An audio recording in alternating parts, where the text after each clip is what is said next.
Heather's story is one where she was in London at the time after her trip from Africa, and she was now working on her way to get back down to back home in Australia.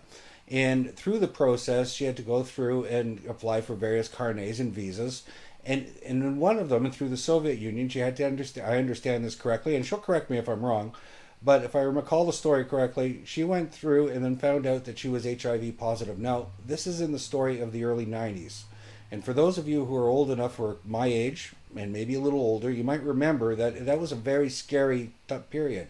It was effectively a death sentence. And so, with little hope, she gets on her motorcycle, though she's given a few years left to live.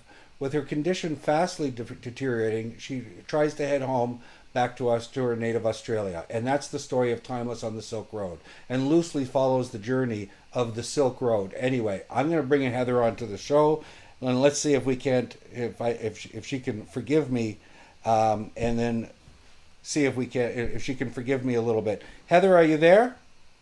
Can you Yeah, hear me? hi. Andrew. Can you hear me? Okay. Yeah, I can. Oh, that's wonderful. Um, Heather, did I get that story right? First of all, close.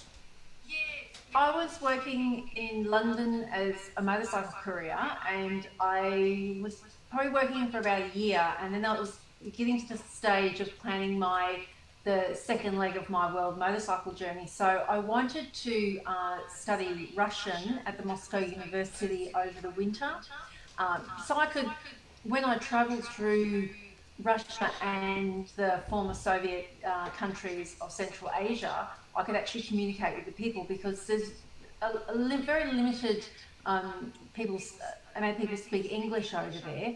And I found when I travelled through Africa, a lot of people do speak some English, but particularly in like Central Africa and going over to the West Coast, they're very much the French colonized countries. So I missed out a lot of that interaction that you have with people when you're traveling because you just can't have that conversation. And so that would have been an even worse situation traveling through Russia. So I thought, well, I really need to have some Russian language skills. So to do this Russian language course at the Moscow University, I needed to have a 3 month visa, and that 3 month visa required a HIV test. So I went along, had the test, and it came back positive. Now, for it's also covered in my first book, Ubuntu.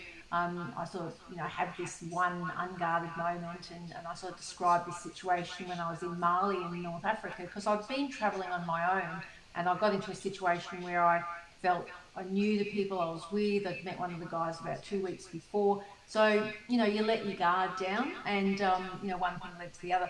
So I actually put that whole situation behind me, and it wasn't until I had the test in London that it all sort of came back to what had occurred. And yeah, and then so at that time, there were no effective treatments like there are today. I mean, the treatments that they have today and that I take are as good as a cure. They control the virus to undetectable levels.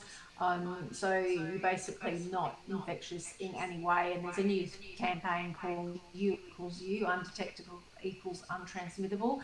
And that is really to kind of educate the community, raise awareness, and sort of break down the stigma.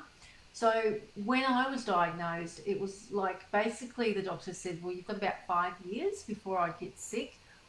And so I thought, well, I'm not just gonna, if you're sort of living in a situation where, well, there's no treatment, there's no hope, you either just sit around and wait, to get sick and die, or you live your life. And the reason I called the book Timeless is because I was timeless. I didn't have a lot of time, and so what came out of that, as well as the fact that that part of the world is like the cradle of civilization. It is a timeless land. It's going into like very ancient cultures, and but what I also realised from that journey is, all our lives are timeless. Life is very short, and that's kind of the big takeaway that I hope the reader gets from the book. That we all kind of have our dreams that we want to travel here or there, and we just think, oh well, we'll do that, later on, or when I do this or when I do that. But then people turn around and that years have gone by.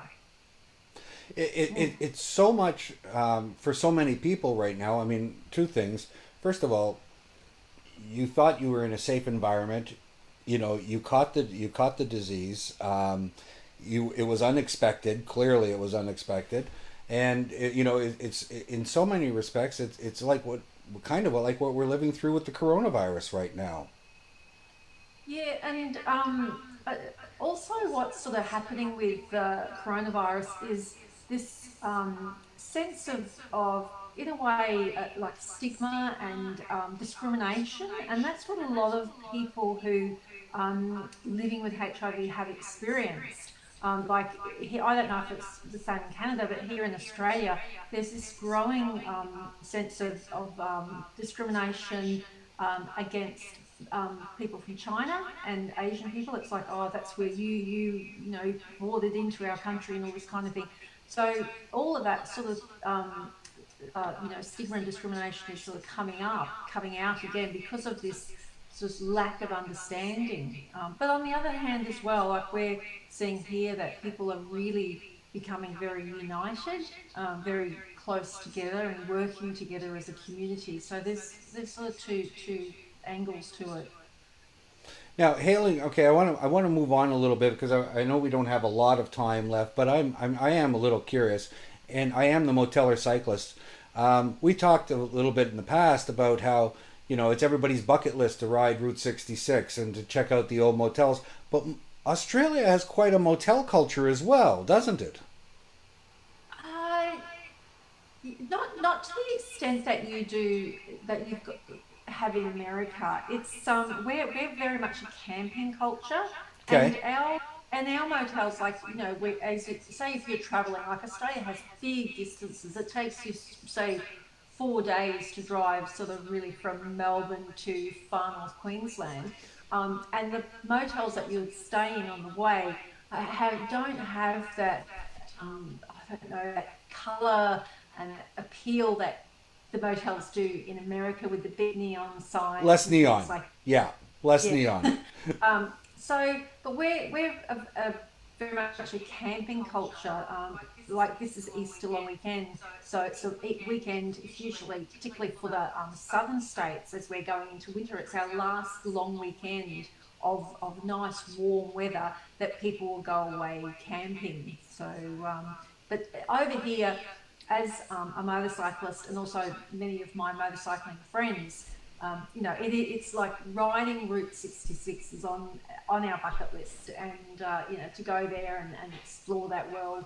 And I think what one of the movies I remember, because I've got three children, and is the movie Cars, and that's on Route 66, and how they portray those motels and those towns in that movie. It's like I want to go there. I want to ride. I want to ride. Yeah. Well, I mean, Route 66 definitely has has a lot of appeal, and it's a pretty cool. It's pretty cool to ride on as well. I just want to talk a little bit about because we had also talked about future writing projects and inspiration. Now, a lot of the people who actually read and follow me are actually other writers as well, writers and writers at the same time. Um, what advice do you have to give people to inspire them to keep them going? I'm finding at this point that I had a number of really exciting ideas. I wanted to explore script writing, and I was very excited about a couple of these ideas I had to start. So as soon as coronavirus came along, it's like, oh, like it changes everything. It's like, is this idea going to be of interest to anyone? Like, and then to sustain the writing, because writing a script would be just like writing a book. I mean, you're looking at a year of virtually every day of your life, and really that's all that fills your mind to actually bring it to complete it. So you've got to have a really strong passion and dedication to keep that project going. So if you don't have the passion there, it's very hard to sustain it. So that's kind of where I'm at. But at the same time, I'm feeling, well, if you just sit down and start, and I found this also with Timeless on the Silk Road, because I wrote a lot of that from diaries. That's how I have the detail in there and the dialogue. And I did that with the first book, Ubuntu. And many readers would say to me, how do you have the detail in there, the conversations? I said, well, I wrote diaries when I was traveling, so I wrote down everything that happened and all the conversations I had and my feelings and so forth. And so I had all that content. And I did the same thing on the Silk Road, although I lost one of my diaries, and this was probably about when I got to Kazakhstan. So I had diaries from Kazakhstan with all those details, and then I'd have to sit down and uh, work out, like, what happened. But what I found is when I sat down to start writing, all those details would come back. So I think it's more about just making that commitment, sitting down and starting. Because if you have a blank page, by the end of an hour, you're going to have something on that page. It's sort of like, I don't know, you channel this writing energy or whatever it happens to be. It sort of all comes through you. Well, it's an amazing experience to write a book, and one I'm probably going to do a follow up one as well. But on the same time, it is time consuming, but it's a labor of love. You do it because you love it. You feel that the messaging that the stories that you're telling need to be retold, and hopefully people appreciate them as well. Yeah, yeah. There's a, it feels like your evolutionary duty to help, help make the world a better place. I think that's where it does come from. The foundation of that good writing.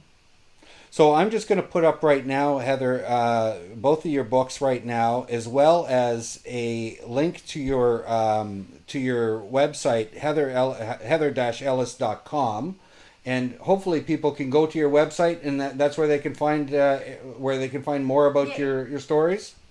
yeah, and the books are on Amazon and all those other, iBooks and all those other online booksellers. So if people could buy it as an ebook or as the print version through Amazon. So and people keep saying to me, "Oh, you're going to do an audio book." So I'm still sort of investigating whether or not to do that. Well, Heather, thank you so much for your time. We really appreciate it tonight. Ladies and gentlemen, thank you, Heather, and we'll be in touch with you again soon. Hopefully, we don't have to bring you back on the show because this show is only supposed to last as long as we're holed up in quarantine type thing. So in Oh, self isolation. So hopefully, the show will be over great. sooner rather than later. But thank you so much All for your right. time and sharing your stories with us tonight.